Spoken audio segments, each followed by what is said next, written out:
Thank you guys for tuning into the Inner Beauty Code. I'm Rachel, your host, and today I'm so excited to introduce this guest because she is a longtime friend of mine and her name is Kimberly Odom. She's a clinical dietitian. She's amazing. I've known her for 18 years. She's helped me personally, and I can't wait for you guys to hear all the great information she has to share for you today. So, Kimberly, thank you so much for being here. Can you please fill everyone in on exactly what it is that you do? Yes, absolutely. So, thank you so much for having me. So, I'm a registered dietitian and founder of the Daily Detox, which is my private practice. And essentially, I created the Daily Detox private practice. It's based on nutrition and weight management protocols through a science based backing, meaning that everything has clinical relevance, it's research based, and really, the protocol is supported by a whole foods diet designed to help clients achieve really organic weight loss and optimal health. And even if they're not looking for weight loss, weight management, while maintaining a really sensible and sustainable lifestyle, which is key to really long term health and longevity. And so, what we do at the Daily Detox, myself and the dietitians who work with me, is we provide one-on-one nutrition counseling in the areas of weight loss and medical nutrition therapy for chronic conditions such as diabetes, obesity, cardiovascular disease, hypertension, and hyperlipidemia, which commonly go together, and GI disorders. And recently, I started specializing in women's health in the lane of fertility nutrition, prenatal nutrition, and postpartum nutrition. So we do a lot, and but it really is cohesive. And as patients start working with us and clients, they learn that it all goes together, and one thing leads to another. So that's basically what I do in a nutshell. It's a big nutshell. You cover a lot, and yeah, it's awesome. And I really love that you're focusing on female hormones as well, because I do know I know men have changes as well, but females specifically have so many different things that affect their hormones, including pregnancy. And I love that we're going to get to that in this conversation Yes, for we're my going to own dive into a little benefit. bit of that today. I'm here to help. Wonderful. So I wanted to know one thing I love about you, Kimberly, is your ability to take risks, and you have a non-linear road to get to where you are today. So maybe just share like a brief little history about you, because everyone, Kimberly and I met 18 years ago when we were both in college in Nashville. She went to a different school than I did, but we met at a party one night and just chatted, and our paths crossed from there a few more times. And then fast forward a couple of years, and we were both living in New York City, both working at Bloomingdale's on 59th Street. And then we both ended up in Florida again, but we've kept in touch all this time. And I've worked with Kimberly personally, and she's helped me a lot. So I'm so excited, yeah, for you to share. Yeah, tell us like your journey to get to where you are, first of all, right now.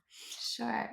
Well, thank you for that introduction. Wow, I should really have you around more often. You're Mm, really opening up the door of expectations here, and I'm excited. no. Thank you so much for that intro. I appreciate it. So, I entered the field as a registered dietitian, definitely in a non traditional way. So let's fast forward back to when I was 18 going through college. I actually cheered for the NFL, for the Tennessee Titans. And that's really where I first developed my love for nutrition, health, sports nutrition, all of that, and really learning about how, as a young woman, to start taking care of myself. And then I cheered all through college while obtaining my degree, and I majored in broadcast journalism. And during college, I interned for E News, E Radio in LA. I worked with ESPN during March Madness coverage. Actually traveled around with them during March Madness one season in college, which was an amazing experience. I worked for local news. So all of that to say that like my eyes were set on the news. I wanted to work in journalism. Like I wanted to be the next Barbara Walters, or so I thought, when I graduated college and moved and decided to move to New York. I got my first job out of college at a local news station in New York City, which was really exciting because it was the number one, market. It was so exciting. And I really started pouring myself into that field and, taking every opportunity I could. At the same time, I was finding myself, not really knowing anyone. I knew zero people from the South. I'm from a little country town, like born and raised outside of Nashville and went to college in Nashville. So New York was a huge step for me. And so I knew that I had this background as an NFL cheerleader. And I thought, okay, I know I can meet like minded women if I audition for the New York Jets. So I auditioned on a whim. I think I filled the application out like 48 hours in advance. I went and did the whole audition. It was a month-long process once you get past each round. But I made the team. And while I was doing that, while I was cheering for the NFL, I was still working for the morning news. And at this time, it was probably a year into living in New York, working, kind of burning the candle at both ends, so to speak. And I was going to work for the morning news, which means that you go to work at around midnight. That's when you clock in for the day, and you get off of work at like 9:30, sometimes 10 a.m. when you're an underling and working your way up the ranks of the news industry. You live there. And then I would go home exhausted. My, circadian rhythm, which is your body's natural flow of sleep wake cycle, was completely off. And then I would have 4-hour rehearsals 4 times a week, plus game day on Sunday or Thursday or Monday, depending on what the schedule was. So I was exhausted. And it was about a year into doing all of this that I really started to feel it. And I was young. I mean, I was 23 at this point, a year into being in New York City. And I had no reason to feel like I was, 60 years old. But I felt my joints hurt, my hair was falling out, I had cystic acne, I was having just weight loss resistance, and then I would suddenly start losing weight. I was bruising very easily. I had all of the signs and symptoms of some type of health condition. And with that, it all started with IBS. So that was kind of like my first symptom, which is chronic IBS. And so, because I was cheering for the NFL, we had access to doctors, recommendations or referrals to doctors, dietitians. And so I went to see one of the dietitians who was associated with my team, and she really helped me and kind of opened my eyes to this new way of living. Prior to this, I think I was a lot like many women who were into the trends, like the trendy diets. I was drinking the sugar-free Red Bulls like they were water. I was living off of chicken and no carbs. I was living off protein bars and no sleep. It was really an unhealthy way of living and eating. And so through healing myself with the help of doctors and dietitians, it was life changing.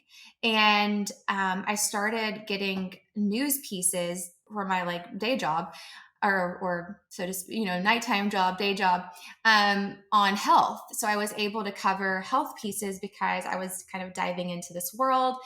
And so during that time, I decided to do a small training as a health coach, to dip my toes in the water of the wellness world, to see, really it was to learn more so that I could create more news pieces that had validity and more information. But as I went through the health coaching process, I just fell in love with it. I thought this is something that I would really love to do if this news gig doesn't work out. So long story short, I end up realizing one day, maybe the news is not necessarily what my passion truly is. I want to work in a deeper way with other women who are, in their 20s, 30s, 40s, and help guide them through real impactful work through their health, through improving their health so they can improve their life. So I decided to go back to school. I got my master's degree. I have a master's of science in clinical nutrition. And after I did that, I decided, hey, I still don't know enough, and I want to really solidify this and become a registered dietitian, which is a long process.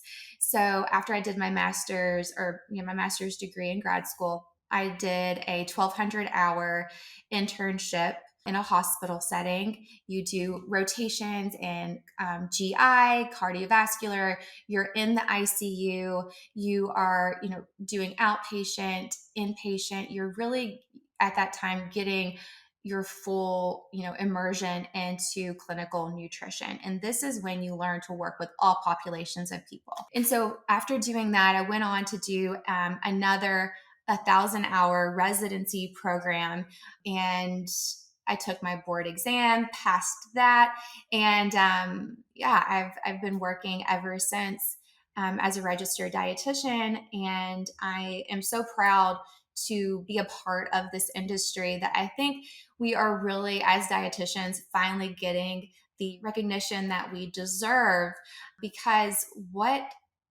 is so important and impactful with working with a dietitian is you're able to work preventatively. So if you have a family history of whatever it might be, diabetes, cardiovascular disease, you name it, you can work with a dietitian to address preventing that along with working with a doctor. But if you've been diagnosed with something that is nutrition related, we can also work together as part of the healthcare team, working in tandem with your doctor. And nutrition is just such a big part of every system in the body. So I know that that's like a long story. So sorry, everyone. But I do think it's helpful to understand where someone like a dietitian has been, because a lot of times my patients or clients will come to me and they're like, "Oh, you have no idea what it's like to feel sick. You have no idea what it's like to work in corporate, da da da da da." And it's like, I actually do know. I've lived it. I've been there, and I feel like it helps me really connect with my clients. So yeah, that's what I do, and that's where I've been.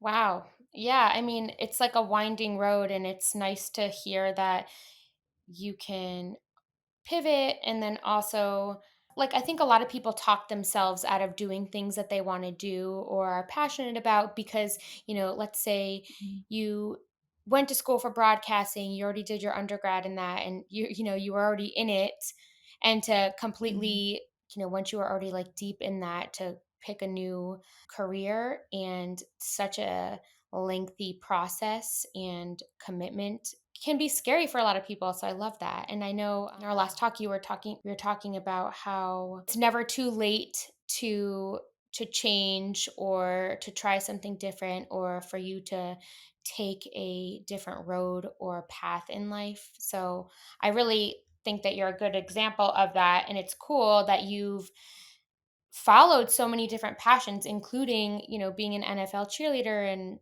I don't anyways, I like that a lot. So what gave you the courage to go after that too? I mean, I'm in a similar boat right now, and I'm thinking to myself, Mhm. am I insane for choosing to get my master's at 38 years old and, No. pick a different career path? So, yeah, what do you think if kind of pushed you through, or can you advise, cuz I know a lot of people struggle to find kind of their groove in life, or they think they want to do something but they just don't have the courage to go after it. Yeah, so that's a great question. And I think it's really valid because I know most women feel this way, or most people in general. But to answer it, I mean, we could talk all day long about this. And I'm really passionate about the topic. I think, okay, so first of all, it's important to find something that you are innately great at. And you can only do that by experimenting with many things and learning. It doesn't need mean, quit your day job as soon as you find something that you enjoy doing. But, as you are working in whatever field you're in currently, it is a great idea to start experimenting, start reading, start asking questions.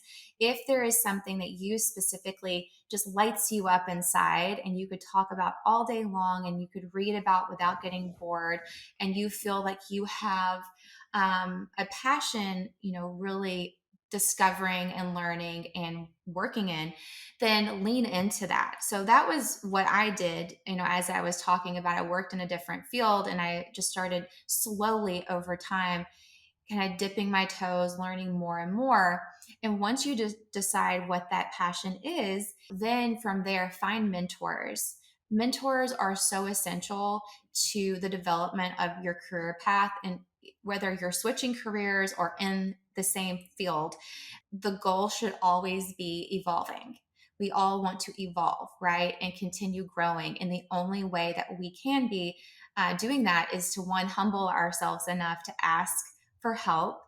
That helps you level with people on, and connect with them, ask questions, show up, be willing to do some of the work for free and when you're in the learning phase, and then creating and devising a plan. So when I was younger in my 20s and I was starting this whole process, which, by the way, it was very long. This was a long process. And at times it felt like, okay, is this ever going to end? Where am I going with this? But I had a mentor. I had a mentor tell me, once you're in the development phase, it's fine to experiment. It's fine to learn what you like, what you don't like. But there should be a development phase, but you can't live in the development phase, right? So you have to lean into one thing you want to go for, even if it's not like the end product. You have to start somewhere, and then once you master that technique or that trade, then from there you can add the layers, you can pull in the specialties, you can dive into some other areas of training, but you have to have laser focus at first in order to make any headway. And Yeah. another thing was be like, just don't listen to anybody else. If you don't emulate someone else in a field or whatever your passion area is, I would not necessarily listen to everyone's advice because they have no idea what the path looks like to get there. So keep your, friends and family, listen to them, take what they have to say with a grain of salt. Obviously, they should be your go-to, but also your mentors, finding that one person that you look up to that can really help you streamline everything. I think that is important. And then I have a strong faith. And so I just feel like I'm a Christian. And so I pray a lot about the direction and the path that I am going into. And I really try to listen to like those signals and those like God downloads, like God downloading these thoughts and ideas, because whenever you have a gut feeling about something, that can often be God telling you, like, this is what you need to lean into, this is what you need to do. And you just have to trust yourself enough to do it and to take that first step, even when you're not ready. Which, do you agree? I think that's like the hardest. Yeah, I mean, that's like imposter syndrome central, not feeling ready or not feeling like you know enough. And that literally has kept me stuck for so long in different things, especially with this podcast. I don't know why. I mean, now it seems so silly now that I'm in the process of doing this. But yeah, I Mhm. think, yeah, starting before you're ready. I mean, people talk about it all the time nowadays. Like, just try it. And Mhm. you never know, like taking a step in the direction of like where you want to go, you never know where it'll take you. You just have to have the courage to try because you're gonna fail, yeah, if you don't. Yeah, I think that's like Yeah. the hardest part, but the best advice ever is just to, if you find something that you love, then just dive in before you're ready. Obviously, if you're going to medical school, you can't be going around telling people you're a doctor before you're a doctor, or pretending that you're something that you're not. But Hmm. I think you have to act as if, to get Hmm. yourself in that headspace as like you're already there. And changing that thought process really helped me. I love that.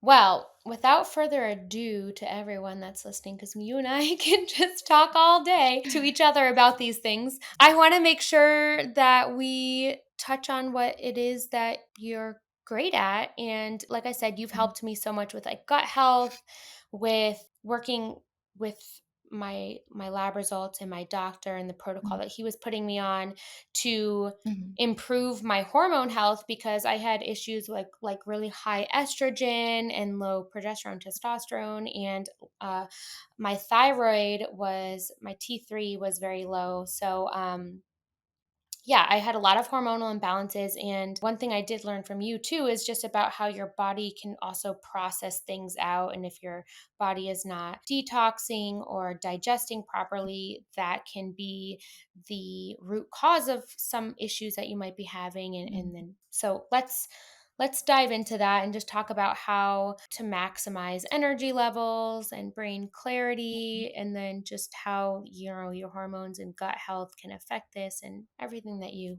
Oh, know and yeah. you've told me. Let's get into that. Yeah. Okay. Well, first of all, I'm long winded, so I will try my best to streamline this and give you the Okay. bullet points. As you Yeah, know, I could do like a full lecture on this. We could have a everything. like keep you guys for I'll try to hours. keep you I'll try to keep you focused on the thing. So Okay. so basically let's talk about energy levels and then brain clarity. What are Okay. some tips that you can say or maybe some things that people should look out for if they're feeling this way, feeling like lethargic, just low energy, maybe waking up tired, maybe that they are feeling again foggy and that they're not like performing at their peak. I know there's a lot of to the answer to this question, but what are some like basic things that people can Sure. um, So be aware of? like we've talked about a lot before, the body is it works as a system. So when one area of your health is off or imbalanced, then it will throw other areas of your health off. And there's a ripple effect. It's like a cascade effect of health. So I first want to just preface that because a lot of times when we go into quote unquote fixing a problem, we think that there's just a cure all. You know, there's like a problem and then there's one answer or solution. But really, our bodies are meant to be in the most harmony possible. Now, we live in a modern society. It's virtually impossible to be in balance all of the time, but we have to do the work to have routines, to have our own practices in place that our body can account on every single day that will help us be our best, not perfect, but our best, right? And that's going to change daily. So I just also want to say that because I have people that come in and they're like, I have a headache. I must have a tumor in my brain. I'm like, well, maybe you could look into that, but have you had water today? And then we go through that whole process. So, with that said, you know, there are what I would say 5 pillars of health, and this applies to everyone. And these are the 5 pillars that will truly keep you running and functioning at your best. So, it's whole foods, fiber, fluids, movement, and mindset. And I like to work with the mindset aspect first because a lot of times what can happen is we don't feel well. But are we taking care of our thought processes? Are we thinking with a wellness, like I call it a wellness mindset? Are we being negative? You know, what is the self talk like? Because that can really drag you down if you're constantly beating yourself up. And predetermining how something is going to go. And in my case, if a client comes in or a patient I'm working with and they say, I've tried everything. Okay, well, you haven't tried everything. We know most of the time, but they say, I've tried everything and I don't think anything's going to work. Well, if you go into trying something new, you've hired someone, you can't just predetermine how it's going to go. So you've decided already that it's not going to work. So the mindset portion is really important and I could harp on that all day. Okay, so after the mindset, we talk about nutrition, because without your mindset in place, we can't even move to the nutrition aspect. Nutrition, whole foods nutrition. So are you having lean proteins? Are you having enough protein? Are you having complex carbohydrates and whole grains? Are you having enough healthy fats for your hormones and brain function?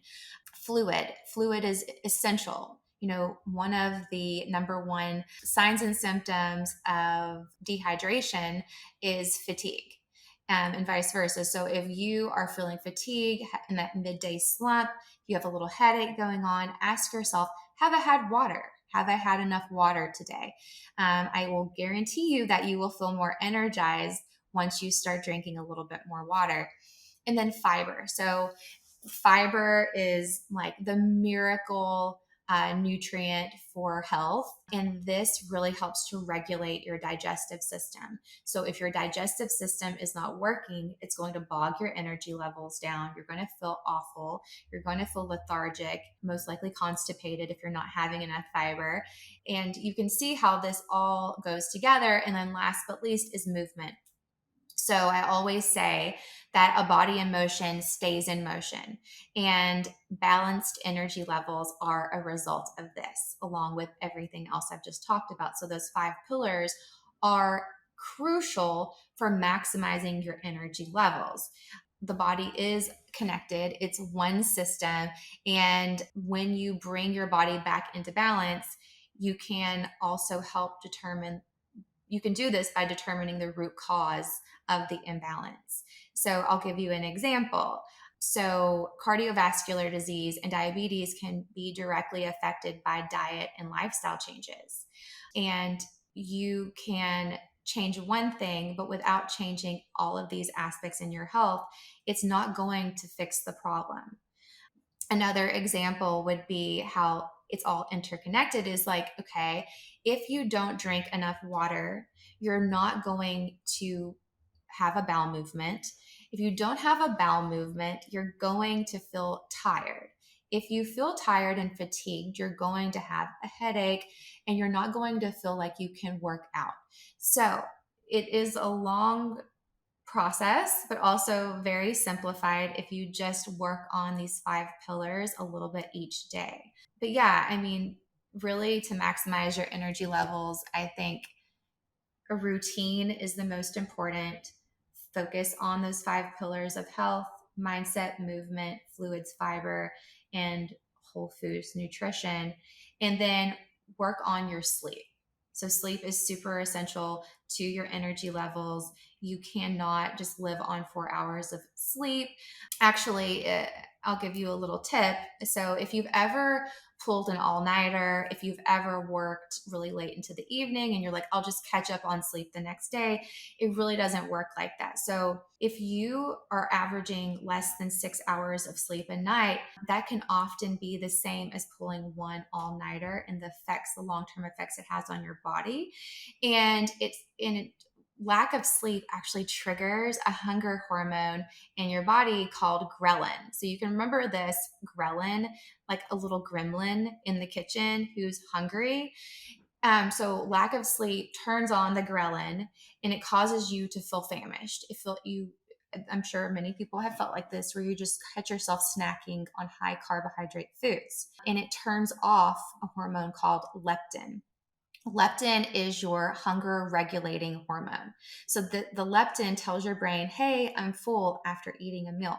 Ghrelin shuts all of that off and is like, hey, I'm still hungry. Feed me, feed me, feed me. So going back to how everything is interconnected, we really have to start at the root causes of it all, which is the five pillars, and making sure that we're having enough sleep so that we can have proper hunger cues the next day and plenty of energy. So I hope that answers your question. I mean, I really feel very strongly about the sleep aspect of it, and trying your best to simplify your No, routine. yeah, it makes so much sense, and it's interesting to say that because I hear people complaining, and I know someone specific in mind that it drives me absolutely insane because they think they're like so healthy, and I'm like, they're so unaware of this person doesn't sleep, and it's always like, oh, I don't know what's wrong with me, there's something wrong with me, but I don't know what it is, and I keep getting all these tests done. I'm like, it's your lifestyle. Hi, if you don't Mhm. sleep, if you're not like eating enough fiber, if no water like at all, and you're not Mhm. exercising, of course you're going to feel like crap, of course your arthritis is going to get triggered, of course you're going to have inflammation in your body. And it just, I think, if you're feeling crappy, just like you said, focusing on maybe improving those things, or just drinking enough water. By the way, which one thing you taught me about hydration is the electrolytes. So I want to ask about that next. But yeah, Yes. if you're suffering from any issues that you just feel like crap, or you're tired, or you're struggling with weight loss, it just is a no brainer. If it doesn't make any sense that before you do these 5 pillars to try anything else, like it just, yeah, makes so Yeah, much sense. and to that, I'll just end that moment with also extremes. So I would say stay away from the extreme diets, extreme lifestyle changes. There's a time and a place for everything. I work a lot with people in the music industry here in Nashville, actually. And, there's times when we get them ready, or I get them ready, help them prepare for a red carpet event or a performance, right? So, like, maybe we tweak the diet a little bit to appear a certain way on the red carpet, which is like, a whole other conversation. But it's still not extreme. And you can't maintain that forever, right? It's like a bodybuilder getting ready for a bodybuilding competition. They're not going to be able to do this for a long time. You have to have a balanced lifestyle. And then once you understand the fundamentals of it all, you can move on to what I call the sexy wellness, meaning like the trendy stuff that you can pull in and try out occasionally. If you're getting ready for an ultra marathon, maybe we try intermittent fasting or keto diet, because that tends to be helpful with triathletes. But it's not going to be beneficial for you if you have never eaten healthy in your life and you have no idea what a carbohydrate really is. You can't go from 0 to 100 and expect yourself to be able to maintain this for long. So I just wanted to end on that, because I do think that going back to the mindset, you have to have realistic expectations, and you have to really catch yourself from being delusional with some of your ideas and thought processes. A lot of people are like, well, if I just go hard all the time, I'll lose weight because I'm just, running myself into the ground. But it doesn't work like that. Sometimes you have to back it up with the basics. And then once that's mastered, we can throw in a cleanse or whatever it is that you're wanting to try. But you can't be like living off of green juice and think that's going to be the answer to all of your problems. Which, interestingly enough, I learned from you is not even like the best choice of, it's almost like a waste of calories and just a lot of sugar sometimes, because it takes out all the fiber. Again, the fiber Mhm. that, I mean, Yeah. the whole fiber thing that you told me just really helped my digestion. I've always had digestive issues ever since I was a kid. And I think it probably was like linked back to stress. But, anyways, I've always had, Mhm. I was like very constipated as a child, and just, Mhm. I drink a lot of water. But so this is what I wanted to ask next. But you helped me with my digestive system, and I will always I'll never forget it. So, anyways, so back to like some things that you've told me that are super helpful is drinking. Okay, so I love coffee. Like, this has become Mhm. something that is just a habit for me every morning. I love to have a cup of coffee. Um Mhm. every day. It's almost like my little treat in the morning. But and I Mhm. put, the collagen protein in it just to have some extra protein. Anyways, but you had told me also about putting electrolytes in water. So I want to know how to start your day off. I mean, maybe like I said, we're not looking for complete like lifestyle changes, and this may not apply to everyone, but like, what are some things that people can do, simple things like Mhm. that, like maybe adding electrolytes to your water, adding the Mhm. collagen protein to your coffee. What would you suggest that are, and maybe lemon to the water, and Mhm. explain why those are helpful? Yeah. So I love that you are passionate about your digestive system and bowel movements because that's what we really are so passionate about here at the Daily Detox private practice. And actually, I was inspired to name the practice the Daily Detox because your health starts with your gut, right? Your health starts with your gut. If you it's your main detoxification organ along with your liver, your pancreas and other detox organs. But if you are not mastering in really nourishing your gut health, it's going to be impossible to really, or not impossible, but it might be very hard to feel your best. Mastering your gut health can really help you maximize your energy levels because your gut actually creates, your digestive system creates 95% of serotonin, which is your feel good hormone. It's a neurotransmitter that's made in the gut, and it carries messages from the brain to different cells in your body, which is really cool. And serotonin helps regulate sleep. It regulates your happiness, like the happy hormone. And you also need it to make melatonin, which is important for sleep. Your body makes melatonin, which a lot of people don't realize. Also, they think we take melatonin.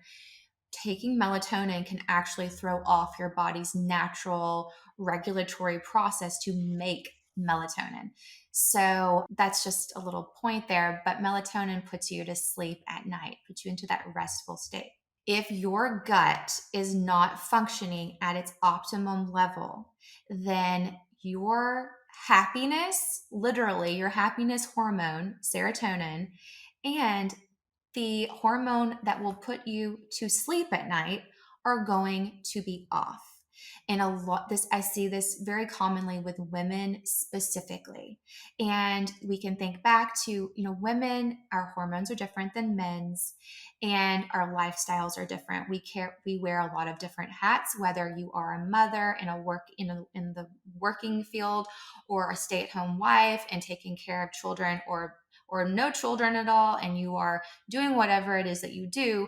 Women are naturally caretakers and we take on a lot of stress naturally. So it is by no surprise to me when I see women who have high cortisol levels, poor sleep quality, and dealing with signs and symptoms of depression and anxiety, because when I see these things in the chart, when I'm looking at patients' chart, and then they tell me that they also have bad gut health, there is a direct correlation and so much research that we could get into. But how do we get it going? How do we kind of replenish our healthy gut bacteria? And there's so many things that you can do, but one would be first and foremost, work on your stress management. So you mentioned IBS. Growing up, you had IBS, constipation. So IBS is actually one of the triggers for IBS is stress. In a clinical setting, even in the hospital, we as dietitians educate a patient not we talk about diet obviously, but the first thing we bring up with someone with IBS is stress. We ask, what is your anxiety like? What is your stress levels like? And we educate them on stress management because that is a significant trigger to IBS symptoms. Okay, so that's the first thing. Second, you're going to increase your fiber to 25 grams to 35 grams per day for women. Okay. The US guidelines is about 25 grams, but I like to say it's a little bit more because I wouldn't go over 35 grams in a day, especially at first when you're getting started. But most Americans are only getting 10 grams of fiber a day when the minimum guidelines is 25. So I say let's aim for 25 to 35 grams per day. And I'll tell you in a minute how to do that. The second thing is add fermented foods like kimchi, sauerkraut, kefir, Greek yogurt. Those are very important to help nourish the gut and to help your good bacteria flourish. So you're getting prebiotics from the fiber. The prebiotics help feed the probiotics. And then again, the going back to the most important thing is managing your stress levels because the gut conversation is so much more than food. It is everything. And one of the best things that you can do is to start exercising. So exercising, there's so many studies obviously over the years on this, but exercise helps to create other happy hormones like endorphins, norepinephrine, dopamine. It helps to regulate everything. And so I say when you're first getting started with a healthy lifestyle, don't go, crazy at first. Figure out what you can commit to, right? Figure out what in your day you can commit to that's sustainable, that you can do 7 days a week. And when I say 7 days a week, I'm not talking about going hard with like hit workouts or lifting weights. I'm talking about we want you to move. Working out for 45 to 60 minutes, 5 days a week, that's great. But what are you doing throughout the day? Yeah, I wanted to say one thing to that too, because like and staying active during the day means like taking the stairs, like walking a little further from the parking lot, like little things like that. I think people Mhm. don't realize can improve. So I just wanted to throw that Yeah. out there too. Oh yeah, definitely. Definitely finding easy ways to fit in non-exercise related movement throughout the day. So those traditional ways we think of exercising like a class, weightlifting, all of that, that's wonderful. But what are you doing the other 8 hours of the day? Because working out in the morning and then sitting all day long at work is not going to cut it, because heart disease, hypertension, poor gut health is all a part of that. So some easy ways to do that is taking breaks, taking 10-minute breaks every hour, go outside, look at the sun, walk around the building, walk around your house, taking time throughout the day to plan out, okay, I want to walk 15 minutes here, 15 minutes there, and then end the day with walking. Parking farther away in the parking lot, taking the stairs, all of those things are really important. I personally recently invested in a standing desk because for what I do, I am typing all day long, taking consults. And so standing actually helps activate my brain. It helps to energize me. And I might not stand 8 hours, but I may stand 2 to 3 during the day and then periodically through the rest of the day. So that is just a quick tip on that stress reduction, is finding exercise, because that's going to be the key piece to lowering your stress levels. And also, just quick tip on exercise is that if you do have blood sugar regulation issues or insulin resistance, if you are diabetes, type 1, type 2, after you eat, if you can walk 15 minutes, even 10 minutes, 10 to 15 minutes after you eat, your blood sugar levels will dramatically improve.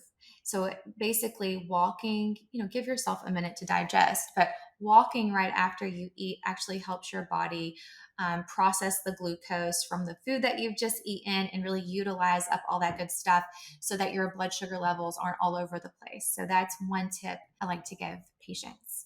I love that, and I've noticed such a difference even, like, going to a restaurant. I live in London, obviously, so we I can walk places, so just the Mhm. increased amount of walking that I've done, like, going to a restaurant and walking after dinner it helps, like, so much. It just helps you not feel terrible after you've eaten a lot. I Oh, also wanna yeah. ask, since I interrupted you before, about in the morning, little things that you can do Mhm. and add to your routine that are quick, that are easy, simple, that will help you stay hydrated even. Because I know, again, because I love coffee, you suggested that I drink a full glass of water with electrolytes or and lemon to Mhm. help not further make myself dehydrated when I wake up in the morning, because it also makes you Yes. more lethargic and fatigues your adrenals, you told me as well. So let's get into that. Yes. Yes. Okay, so this is a great conversation. So there are some things you can do in the morning to really set yourself up for success throughout the day. And I call it hydration, fuel, faith, and fitness. And we'll kind of cover all of those. But hydration is the first thing you do. You focus on hydrating. You're not going to overhydrate your body. Obviously, you have to drink fluids that suit your needs. But starting the day off with fluids and electrolytes is essential to regulating your cortisol levels. It actually helps to rehydrate you, obviously, but the key piece to that is that people don't realize that they're dehydrating themselves throughout the night. You've just slept for 7 to 8 hours if you're lucky, and you wake up. The first thing you do if you're drinking coffee is you're further dehydrating yourself. So we want to start the day off right with rehydrating ourselves with water and some electrolytes if that is what you need. So the best time to drink coffee is between, I would say, 9:30 in the morning and 10:30, depending on when you wake up. Most people wake up around 6:37. And the reason for this, and I'll get back to the electrolyte conversation, but the reason for this is that most people's cortisol levels are the highest when they wake up, right? So the last thing we want to do is drink coffee when our cortisol is at its highest, because cortisol is a stress hormone that your body makes. And what does coffee do? Coffee creates this adrenaline rush. Okay, so cortisol and adrenaline, very similar, to think about it that way. And so what we want to do is when our cortisol is the highest in the morning, we want to have our electrolytes to rehydrate our body first to help kind of balance out our stress hormones. And then we can have the coffee once we've hydrated and had a little bit of food. But yeah, the electrolytes are so important. I mean, most Americans are getting plenty of sodium in their diets. They're probably getting way too much sodium in their diets. But electrolytes can be much more than just sodium. There's all kinds of minerals: magnesium, potassium, vitamin C is a part of electrolyte conversation. And those are all important to actually carry the water from your glass into your mouth into the cell, right? So when you drink water without electrolytes, and by the way, I'm not telling you to drink electrolytes all day long, but in this case, when you're rehydrating yourself from a really dehydrated state, it basically acts as a taxi cab. The electrolytes is like the taxi cab for the passenger. The passenger is water, and it carries it into the cell, right? So it's important to do that and to rehydrate yourself. And actually, a quick little tip is that, so if you've ever eaten something high in sodium, like let's say sushi and soy sauce, and you're like, wow, my ring does not fit now. My hands are swollen like little sausages. I'm swollen, my eyes are swollen. The next time I want you to try having a little bit of potassium with the sodium foods. So potassium actually helps to, like I was talking about with the electrolytes, it helps to regulate the water retention when you have high sodium foods. And potassium foods would be like, you could think of the word potassium. So pumpkin or potatoes, bananas, oranges, tomatoes, strawberries, those types of foods have high levels of potassium in them. So eating potassium with your sodium is going to help you not feel swollen. That's a tip. And then the coffee conversation, have coffee after you've had your electrolytes and food so that your cortisol levels can go back down a little bit before you introduce a stimulant. And that's what I would tell most women in reproductive years. Now, if you have gone through menopause, we might talk about a conversation of intermittent fasting, or if intermittent fasting is something that works for you currently, then we would talk about ways to maximize the benefits of that. But in general, for women who are in reproductive years, the main thing is to create a routine to start your day that is helping your body lower inflammation, because inflammation is the root cause of all disease. So we've talked about hydration, fueling. We want to have food before our coffee, even if it's like a little bite of something. You need to have a plan on how you're going to start your day. So we talk about you have to have complex carbohydrates, lean protein, and healthy fats at every meal. You want to do that. And then you can have your caffeine, you can do your workouts, which is a really important part of a morning routine, even if it's not like a long workout. Some type of movement to stimulate your brain activity. It helps with cognitive function, it helps with bowel movements. So I like to go outside. I do jumping jacks. I'll do burpees. I'll take a walk around the block. Even if I don't have time for a traditional workout, I find ways to get outside, look at the sun after rising when I wake up, before I start my day, before I answer one email, before anything else can stress me out. I make sure to take care of myself first to help regulate and rebalance myself for the day. Yeah, so I think those are, the most important. And then the faith aspect is, having some type of faith in spiritual practice, I think is so important. And I know that you are also a very spiritual person, and it just helps really center yourself for the day. It reminds you of who you are, of what you've been called to do. And no matter what kind of situations may come your way through the rest of the day, you've taken the time to really take care of you first, which is the most important. In having a faith-based practice, and I'm a Christian, so I read the Bible, I will pray. Everyone is different, so find what is your spiritual practice. But for me, that's what I do. Anyway, so taking care of yourself, I think, in the morning first before you care for others is just so important. I couldn't agree more, Kimberly. I love that. And thank you so much for all this useful information. I think that, again, you provided a lot here for people to think about. And yeah, is there anything else that you can think of before we wrap up?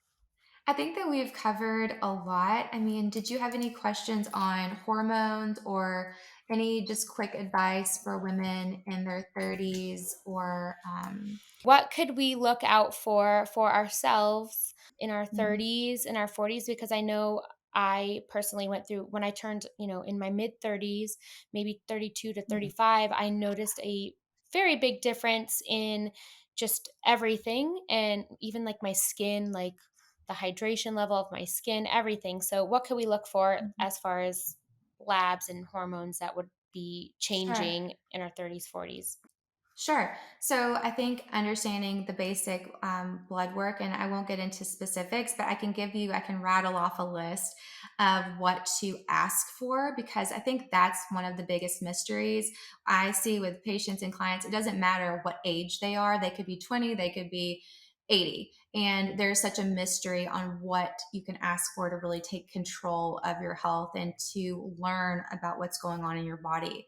So, annual visits are really important every year, especially for women and men. You want to request something called a CBC, so that's a complete blood count, a comprehensive metabolic panel. So, that's the second thing that's often called a CMP.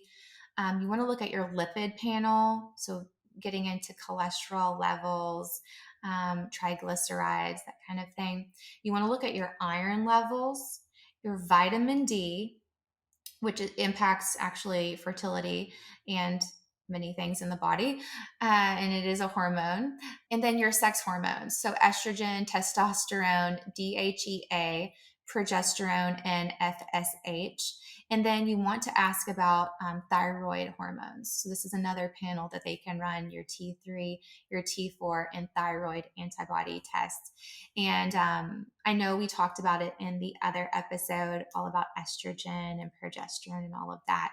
But yeah, I just think understanding that you are in the driving seat of your health, and to always get a second opinion, always seek multiple counseling from other disciplinaries in the health field, to obviously see an MD, a medical doctor. And then if you wanted to go from there, look into working with a registered dietitian. And then if you feel called to work with an acupuncturist, which can be so helpful for many things, fertility especially. And then look into other specialties, chiropractic work. When it comes to health, whether it's your nutrition, weight loss, hormones, fertility, one of the first things in conversations I have with clients and patients is, you, first of all, have full autonomy, right?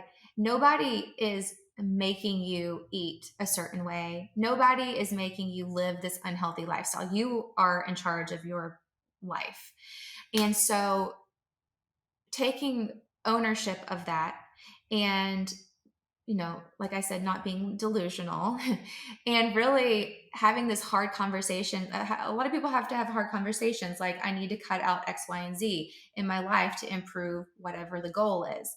And then the other thing is that you have to be proactive and advocate for yourself when you are with a doctor, when you're with any healthcare provider.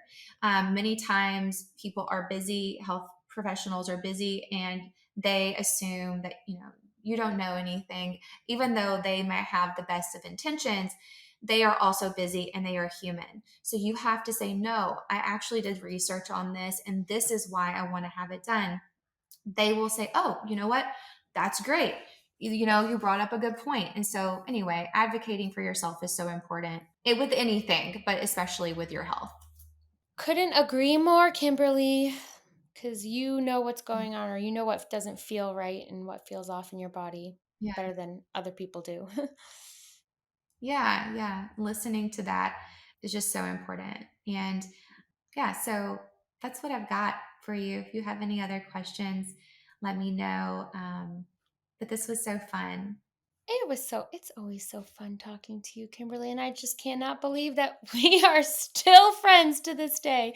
So strange. I Literally can't met at a either. random party in college and didn't even go to the same school and didn't really like hang out as much back then. Anyway, I wanted to say or tell us where people can find you on social media. Sure. So, again, Kimberly Odom. I'm a registered dietitian. My private practice is the Daily Detox, and you can find all information about what I do and how we can work together at thedailydetox.com. And on social media, on Instagram, I am the Daily Detox underscore. But if you would like to contact me by email, you can contact me at thedailydetoxrd@gmail.com. Amazing. Kimberly, you're amazing. You're so knowledgeable and you're so helpful. Thank you so much for what you're doing. And I appreciate you coming on and sharing all this valuable information with everyone.